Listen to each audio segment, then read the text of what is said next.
weeds are our common enemy, plaguing the homeowner, ruining golf courses and our tempers, cursing us with hay fever, piling up work by millions of man-hours for railroads and highway maintenance departments. But worst of all is their never-ending warfare against the American farmer. It is officially estimated that farm losses caused by weeds are approximately $3 billion annually, second only to the loss from soil erosion. Though the enemy is powerful, the fight is no longer one-sided. For here at the Dow Chemical Company in Midland, Michigan, revolutionary chemical killers are being produced to help rid us of these costly pests. For years, Dow research technicians, leaders in agricultural chemical developments, have experimented with organic herbicides to control weeds or kill them outright, to kill them inexpensively without harm to the crops they infest or to the soil. Thousands of tests in field and laboratory have resulted in the development of 4 major weed killers: Dow Selective Weed Killer, Dow Contact Weed Killer, 2,4-Dow Weed Killers, and Esteron 44. Dow Selective Weed Killer has proved highly effective for the chemical weeding of flax, peas, and grain. The water-soluble spray destroys weeds without causing permanent damage to the crops. Where mechanical mowing is difficult and all vegetation must be kept in check, Dow Contact Weed Killer is useful, such as for fence rows, orchards, roadsides, vacant lots. Dow Contact Weed Killer kills all top growth to the ground. It does not kill roots nor sterilize the soil, and so provides vegetation control without inviting erosion. It is best to kill non-grasses once and for all with 2,4-Dow and then use Dow Contact to keep the grasses under control. One of the newest and most versatile weapons in Dow's arsenal of chemical warfare is 2,4-Dow Weed Killer, proved in action against hundreds of weeds in a wide variety of crops. 2,4-D kills the entire weed, roots and all. Its victims include most broad-leaved annual weeds as well as perennials. Even perennials with deep root systems may be eradicated by repeated applications. Most grasses are not harmed when it's properly applied, nor is the soil poisoned. This time-lapse photography shows in a few moments the gradual killing of a common weed over a 15-day period after spraying with 2,4-D Weed Killer. 2,4-D is a growth regulator type of weed killer. The action is physiological, appearing to upset the plant's growth processes, causing modification and breakdown of its parts, and causing gradual but certain death. Dow set out to demonstrate the effectiveness of its chemical killers on a nationwide scale, on many kinds of weeds, under varying climatic conditions. The rich Red River Valley region of North Dakota afforded an ideal proving ground. In this area, farms cover thousands of acres, and weed control is a tremendous job. In the past, this meant fallowing the land or reduced yield because of weed competition. But today, modern chemical methods provide the answer. A plane dusts a field of young wheat with 2,4-D quickly and inexpensively. Less spectacular, but equally efficient, is the down-to-earth method. The 2,4-Dow dust, ready mixed and free-flowing, is poured into the hopper. The canvas floating behind the boom duster helps confine the powder to give better coverage and better weed kill. Early morning dusting when the air is calm gives good results. 2,4-D is also provided for liquid spraying. Spray pressure can be low, just enough to give uniform coverage. This work can be done satisfactorily without the help of the dog.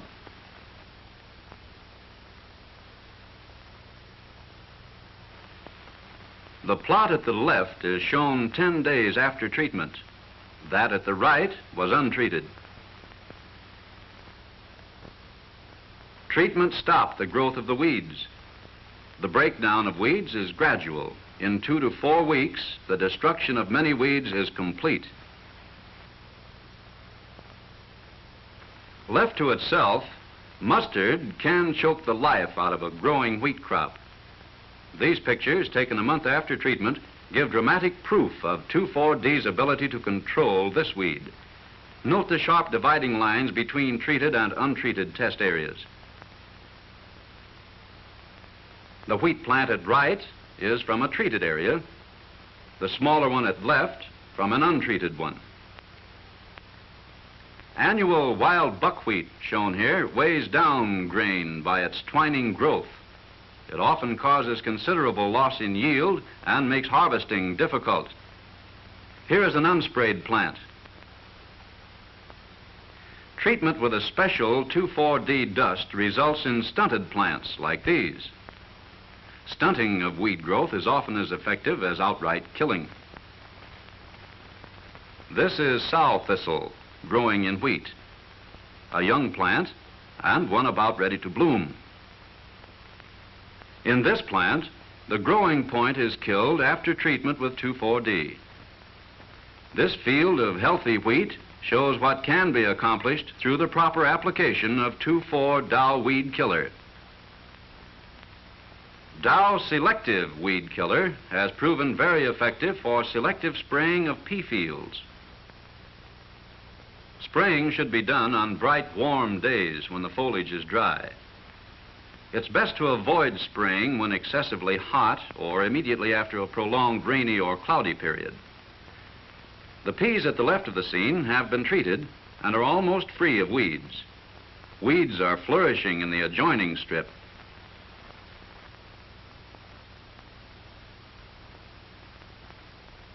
This flax field had been summer fallowed, but it didn't prevent a heavy growth of mustard from ruining the crop. Dow Selective is also used to selectively weed flax. Dow Selective should be applied to flax and other crops as a coarse, low-pressure spray using fan-type weed nozzles. After treatment with Dow Selective, the flax is virtually free of weeds. The lower leaves of flax may be burned slightly after treatment, but the crop is not permanently or seriously damaged.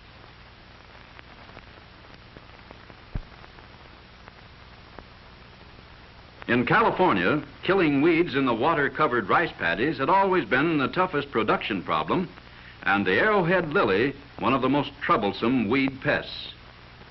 Again, aviation and agricultural chemistry supply the answer. The plane is loaded with 2,4-Dow solution. In the past, there was no practical way of fighting weeds after the rice had been seeded. The long growing period required by rice enabled weeds to mature and seed before harvesting time. But 12 days after spraying with 2,4-D, the effect on the weeds is easy to see. Area at the right has not been treated. Compare this healthy, unsprayed water plantain with this beat-up specimen after a bout with 2,4-D. There are other weeds that like to live with rice, such as kelp, tule, and curly dock. And 2,4-D takes care of them, again without injury to the rice. Here's a sample of how tule feels sometime after a thorough spraying. And here's sprayed kelp. Tests were also made in California sorghum fields. This milo was infested with pigweed, but the area on the right has been treated and the weeds are under control. Compare the lamb's quarters on the right from this treated milo field with a healthy, unsprayed specimen on the left. Free of weeds 30 days after spraying with 2,4-Dow weed killer. In Texas, where everything is on a grand scale, even the weed problem is prodigious. Ranchers and farmers fight a never-ending battle against the plant pests crowding in on their rangelands and cultivated acres. They fight against mesquite, which spreads over millions of acres, against the impenetrable encroachments of wild rose, and the creeping menace of bindweed. Promise of help through chemistry aroused much interest in the Dow experiments conducted in this region. 2,4-D was used in the experiments on mesquite. Once again, 2,4-D proved to be the answer. Compare the untreated mesquite on the right with the treated plants to the left. The healthy plant here was protected from the spray. Esteron 44 does the best job on woody plants. A few new suckers may develop after the first treatment, and they should be sprayed again. Wild rose is beautiful to the eye, but Texans regard it as a major pest. One method of control is to rip it up with chains, but the roots remain in the ground to send up a new growth the following year. Chemical spraying points the way toward a more permanent control of this hardy, fast-spreading nuisance. 2,4-D kills roots and all. Several weeks after spraying, the dead, dried-out plants are ready for burning. And fortunately, a 2,4-D sprayed range is not injurious to livestock grazing in treated areas. The tops of wild morning glory, or bindweed, are highly sensitive to 2,4-D, and a large part of its extensive root system is killed with the first application. Here's a healthy, untreated bindweed. And here's its next-door neighbor after treatment. The tops are killed. The deep roots may later send up shoots, which should be treated again. Bitterweed, which has taken over vast acreages of once good range land, is a menace to the livestock industry. 2,4-D proved its effectiveness in combating this noxious weed, which has caused untold losses by poisoning sheep. These test plots show the marked contrast between sprayed and unsprayed bitterweed. Rice is also a very important crop in Texas, and one of the serious weed pests in rice is indigo. Part of a test field was sprayed with 2,4-D and the rest of it left untreated. This shows the contrast between the untreated and the treated areas. The indigo weed in this plot is dead. The sprayed weed at the right is brown and beginning to rot. While these tests were conducted after flooding, other experiments showed that 2,4-D can best be applied shortly before flooding, when weeds are still small. In Louisiana, there are approximately 300,000 acres of sugarcane in cultivation, producing an average of 4,000 pounds of sugar per acre. Keeping sugarcane clear of weeds is vital to a profitable yield. One pernicious enemy of cane is the alligator weed. Notice the tall cane at the right, which has been treated with 2,4-D. Cane at the left is smaller, showing the result of weed competition. Here, the cane at the right was sprayed with 2,4-D. The row at the left was not sprayed, and the weeds are flourishing. Weeds sprayed with 2,4-D don't often play return engagements. This field, for example, which was sprayed a year ago, is still relatively free of alligator weed. Tests have shown that spraying with 2,4-D results in a greater yield than 3 good hoeings during the growing season. One of the most serious weed problems in Louisiana and other states in the South is the control of water hyacinth, which has spread over thousands of miles of inland waterways, hampering navigation, destroying fish, and ruining farm and recreation areas. This aquatic pest, the water hyacinth, spreads with almost incredible speed. Within 15 years after a few of the beautiful plants had been introduced into this country from Venezuela, they had multiplied so alarmingly as to call for a government survey on methods of control. They propagate from seeds as well as from shoots, and in warm weather will double in area within 30 days. Thick, tangled mats of interlaced plants float on the water, blocking navigation and clogging drainage canals. An acre of these mats contains something like 600,000 plants and weighs more than 100 tons. It is estimated that the annual damage done by water hyacinth in Louisiana alone is more than $1 million. Several millions have been spent to date in mechanically controlling this weed pest. Crusher and shredder type dredges are used to destroy the plant in navigable streams, but the destruction is only temporary. The plants grow back, and the cost of repeated mechanical treatment is high. Recently, the Louisiana State Department of Wildlife and Fisheries began experimenting with 2,4-D, and the results offer new hope in the battle for control. The plants in these treated areas are dying and will eventually sink to the bottom. Certain large areas of pest-ridden waterways can be treated from airplanes or power boats at a relatively low cost. Tests are continuing in all parts of the country, each one extending the list of victims for Dow's chemical weed killers. Power companies, for example, are experimenting with 2,4-D in eradicating many species of brush along power lines. Here, without 2,4-D, weeds and young brush flourish uncontrolled. Sprouting woody plants soon grow to tree size and then must be cut down before they damage the overhead wires. This heavy brush is the result of only 1 year's growth. It makes the line inspector's frequent trips more difficult. Notice the difference in this treated area. After treatment with Dow's Esteron 44, much of the brush is eliminated. Traveling throughout the plant structure and roots, this chemical weed killer leaves only shriveled leaves and pulpy, rotted roots. A single application of Esteron 44 to young suckers goes a long way toward their eradication. Here is poison ivy, a noxious woody plant that spreads rapidly. After a treatment with Esteron 44, poison ivy looks like this. Notice that the grass has not been damaged. Many woody species succumb to treatment. Here is sumac, sycamore, locust, wild cherry, sassafras. None of these look very healthy.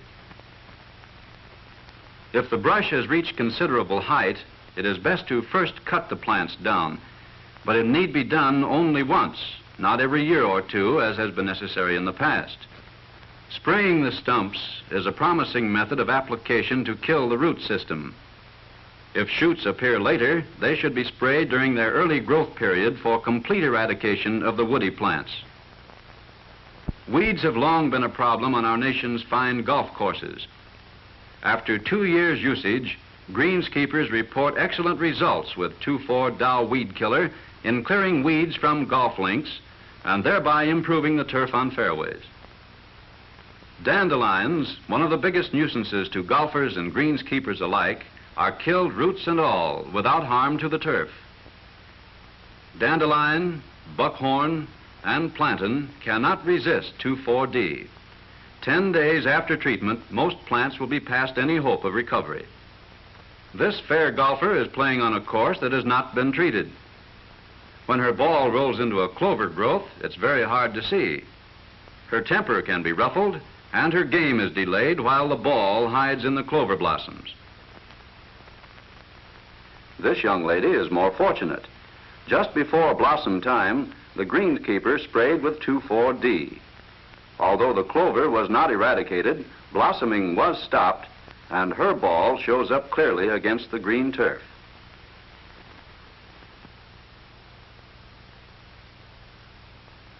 The testing and experimentation goes on. Here, a growth of bull thistle is sprayed with 2,4-D, while a portion is protected against the spray by a tarpaulin. Spot treatment of bull thistle or other weeds can be done without injury to clover. The difference, 2 months later, the sprayed plants are dead. Those which were protected are, of course, thriving nicely. The list of weeds which can be killed or controlled by Dow weed killers is virtually endless. Barnyard weeds such as burdock, dog fennel and lamb's quarters, ragweed, wolfweed, sow thistle, Canada thistle, elderberry, which is particularly susceptible to 2,4-D, as can be seen in this test area. Whatever your weed problem, whether as a homeowner with a lawn and garden to maintain, a greenskeeper at a golf club, a farmer with hundreds of acres under cultivation, an operator of a railroad, a sugar cane planter, or the operator of a public utility, Dow agricultural chemists have the answer.